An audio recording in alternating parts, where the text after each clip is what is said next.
Today's story is about two best friends who fall in love with the same boy. Both try their best to attract his attention. In the process, they don't even realize when their strong friendship slowly turns into enmity and betrayal. They cross all limits to win him over, turning their relationship into a fierce competition just to spend a night with him. The story begins with a girl named Kat. Kat works as an assistant teacher at a prestigious school, but her students, as always, are not interested in studying. One boy is completely lost in his comic book. Seeing this, Kat says, "If you're enjoying it so much, then why don't you read it aloud for everyone?" He hesitates at first, but then starts reading. Slowly, all the children begin listening attentively. Even Kat herself gets immersed in the story. Suddenly, the school principal walks in. He sees what's happening and calls Kat to his office. He indirectly suggests that she should resign. He tells her that such behavior will spoil the students. Heartbroken, Kat leaves the job and walks out. Meanwhile, we meet another girl, Mag. She goes to a big company to sell beauty products. She confidently explains the features of her products, but the owner isn't interested. She bluntly says, "These are all South Korean products. I don't want them." Mag gets frustrated and storms out. As soon as she steps outside, she sees her car being towed from a no parking zone. We learn that Kat and Mag are best friends. They live together in the same house. When they reach home, they start laughing at their bad luck and begin dancing to lighten the mood. Kat talks about losing her job. Mag complains about her terrible day. Just then, a boy walks out of Mag's bedroom, asking for his clothes. Turns out, before Kat arrived, Mag had already spent time with him. Mag is flirtatious by nature. She doesn't take relationships seriously and changes boyfriends frequently. Later that night, they sit together, drinking and watching TV. They talk about how Kat should take a break from work and go on vacation. Kat says, "I just lost my job. I should focus on finding a new one." But Mag insists, "Let's take a vacation first, clear our minds, then we'll look for jobs." They decide to leave for Poland the next day. Morning arrives. They reach the airport, but the security line is extremely long. Mag quickly comes up with a clever trick. She confidently walks up to an airport staff member, opens her bag, pretends to search, starts a friendly conversation, and slowly moves ahead in the line. Kat follows her lead. Both of them pass security easily. On the flight, their seats are together. The seat between them is empty. It belongs to a boy named Ryan. We learn that Kat has a fear of heights. A little while later, Ryan arrives, a very handsome guy. Both girls are instantly excited. As soon as the flight takes off, they strike up a conversation with him. Ryan says he is going to Poland to attend a wedding. Throughout the flight, both Kat and Mag try their best to impress him. After some time, a flight attendant announces that due to bad weather in Poland, the flight cannot land there. Instead, it will make an emergency landing in Port Louis. The flight lands safely. Passengers begin booking hotel rooms. Mag suddenly realizes she left her bag at the airport in the rush. Even so, they book a room and head to the elevator. At that moment, they see Ryan again. He is staying in the same hotel. He smiles and says, "Nice to meet you both again. There's a party at 8 p.m. tonight. I'll be there. You should come too." Both girls become very excited, but Mag now has a problem. She has no dress for the party. She asks Kat to share one, but Kat refuses, saying she only has one.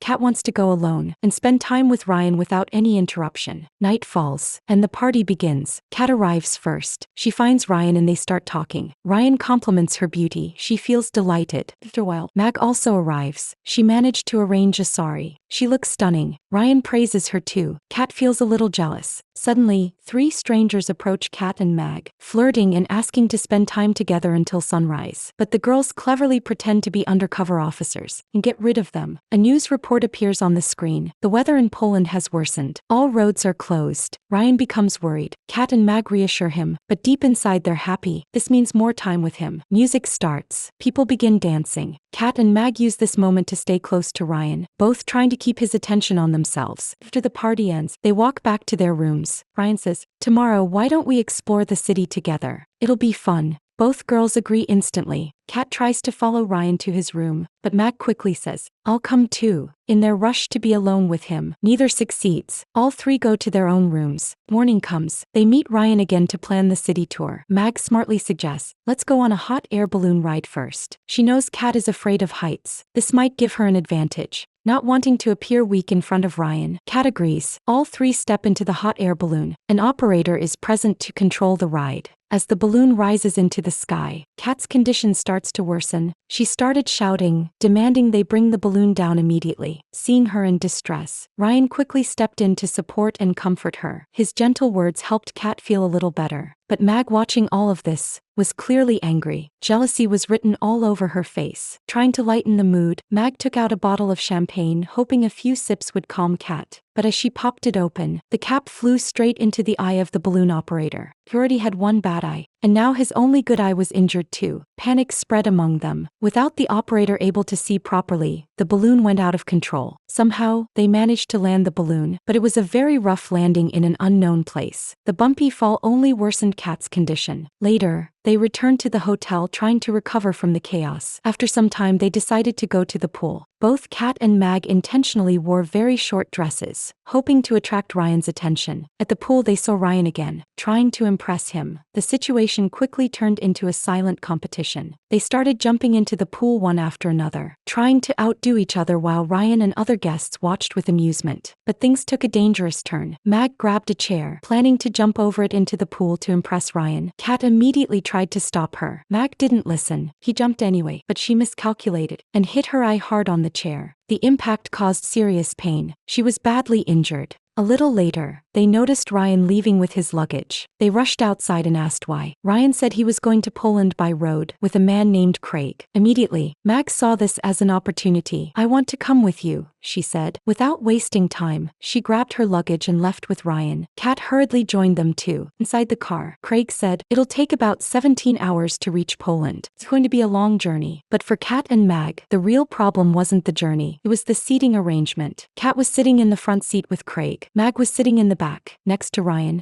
As the journey continued, Mag and Ryan started chatting and laughing together. Kat, watching from the front, felt jealous. Frustrated, she suddenly forced herself into the back seat, trying to sit beside Ryan. But there wasn't enough space. She couldn't fit properly, and finally had to return to the front. Time passed. Kat noticed Mag and Ryan getting even closer. To get back at Mag, Kat pulled out an old, embarrassing photo of her and showed it to Ryan. Ryan burst into laughter. Mag became a laughing stock in front of everyone. It deeply hurt her. After a while, they stopped at a petrol station. Kat got out and said, "I'll be back, just need to use the restroom." As soon as she went inside, Mag saw her perfect chance for revenge. He ran to the restroom and locked the door from the outside, trapping Kat inside. Then she casually walked back to Ryan, talking sweetly, trying to get closer to him. Just then, Ryan's phone rang. He stepped aside to answer the call. Meanwhile, Craig approached Mag and started talking. Here, we learn that Craig actually has feelings for Mag, but has never confessed. Suddenly, they hear a noise and see Kat jumping out of the bathroom window. Her clothes are torn and dirty. She looks completely disheveled and furious. Filled with anger, she quickly washes herself using a water pipe and finally gets the chance she wanted, to sit in the back seat with Ryan. Not wanting to waste this moment, she pretends she sprained her neck during the fall and asks Ryan to massage her. Ryan starts massaging her neck. Kat enjoys it and deliberately makes playful teasing sounds just to irritate Mag. Mag, burning with jealousy, decides to take revenge. She secretly crushes a bunch of sleeping pills and mixes them into a beer bottle. Handing the bottle to Kat, she smiles and says, "Maybe this will help you feel better." But Kat refuses to drink it. Before Mag can insist, Craig grabs the bottle instead. Mag warns him, drinking while driving isn't a good idea. But Craig ignores her and gulps down 3 or 4 big sips. He doesn't know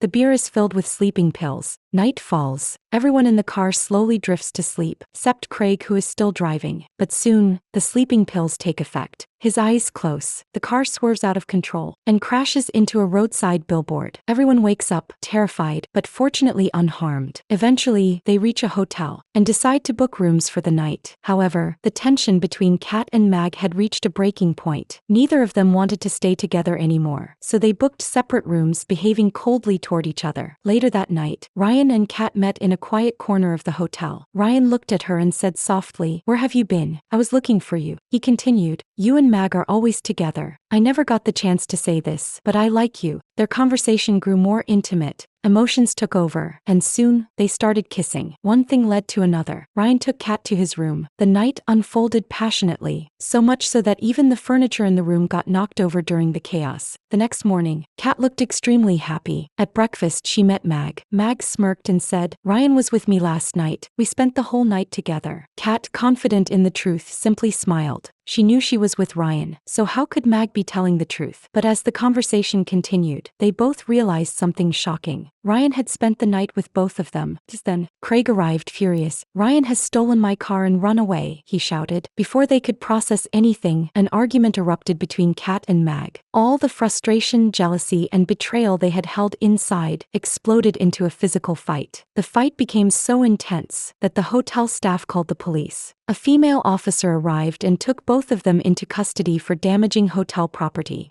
Craig was also there, reporting that Ryan had stolen his car. At that moment, a shocking truth was revealed. Ryan wasn't just going to attend a wedding, it was his own wedding. The ceremony was set to take place at a grand hotel nearby. Kat and Mag were in disbelief. They had been betrayed in the worst way. They pleaded with the police officer, "Please let us go. We'll pay for all the damages, but we need to reach Ryan before his wedding." Seeing their desperation, the officer agreed and released them. Without wasting a second, they jumped into a taxi and rushed to the wedding venue. When they arrived, they saw a grand celebration in full swing. Ryan's family and guests were already there. A few moments later, they spotted Ryan. The moment he saw them, his eyes widened in fear. Without thinking, he turned and started running. Kat and Mag, fueled by rage and heartbreak, chased after him through the hotel. After a dramatic chase, they finally caught him. Breathless and furious, they demanded answers. "Why did you play with both of us when you were already getting married?" Kat yelled. Ryan, cornered and desperate, tried to calm them. "Please, don't create a scene here," he begged. Taking a deep breath, he finally confessed, "I knew both of you liked me." "No, forget liking. Both of you just wanted to win me over, even if it was just for one night. After that, you would have left me anyway. If I had chosen only one of you, it would have been considered cheating. But I also knew that no matter what happens, you two are best friends. In the end, you would always end up together." Just then, Ryan's fiancée arrived. She smiled politely and asked, "Who are you both?" To Ryan, Kat and Mag exchanged glances, unsure of what to say. But instead of exposing him, they forced smiles and replied, "We're just his friends. We came to see you. You look very beautiful." Ryan breathed a sigh of relief. He knew they wouldn't reveal anything. Without further interruption, he went ahead to his wedding. As Kat and Mag watched the ceremony, they slowly realized the truth. Ryan's fiancée genuinely loved him, and his family was overjoyed for this marriage. It dawned on them that, in some ways, they were also at fault. Accepting this truth, they decided not to interfere, and quietly left the wedding. Later, Mohammed Craig again. This time, Craig finally gathered the courage to confess his feelings for her. They shared a heartfelt kiss, officially beginning their relationship. Meanwhile, Kat and Mag, though still slightly annoyed with each other, remembered something important. They were best friends. They looked at each other and promised, "From today onward, no matter what happens, our friendship will never break again." After moving on from Ryan, both of them started looking for jobs. One day, Kat unexpectedly ran into the principal of her school. The principal admitted that handling those students wasn't easy. They were extremely naughty, and Kat was the only one who could manage them. With respect in his voice, he offered her a promotion, senior teacher. And with that, their story came to a happy and fulfilling end. I hope you enjoyed this story. If you're new to our channel, don't forget to like this video and subscribe for more amazing content.